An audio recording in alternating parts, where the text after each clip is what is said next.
Hello everyone. For this tutorial video, I would like to investigate the rectangular prism, which is the most simplest of all the 3D prisms, in terms of how to break it down to find the surface area and how to derive its volume. The geometric definition of any prism, rectangular or otherwise, is that two of its sides have equal area and are parallel to each other, and these two parallel sides are called bases. However, this does not guarantee that all the other sides will be equal, only the two bases. Just like with 2D geometry, a square is a type of rectangle by definition. We can see that a cube is a type of rectangular prism by definition, because, with the sides being opposite and identical, no matter which way you look at it, it fits the prism definition. And it also fits the rectangular definition because all of its sides are rectangles. However, just like not all rectangles are squares, not all rectangular prisms are cubes.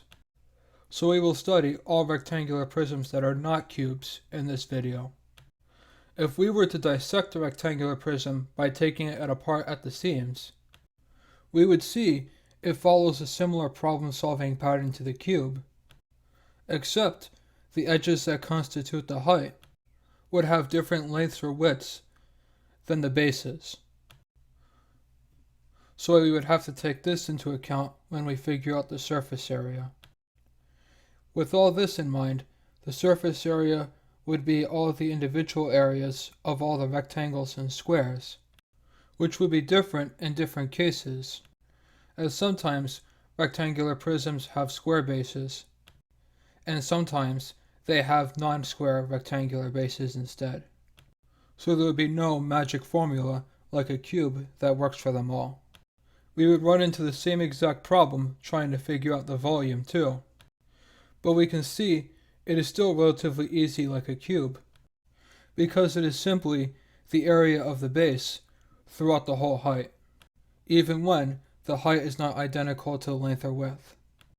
So although the surface area is not as easily predictable with one formula, the volume still is, and it would be length times width times height, regardless of how exactly it looks. Now that I've explained the rectangular prism, we can explore the other types of prisms in the next tutorial video. Don't forget to subscribe if you found this video informative, and make sure to see the other tutorial videos, and follow me on either Facebook or Twitter for more content.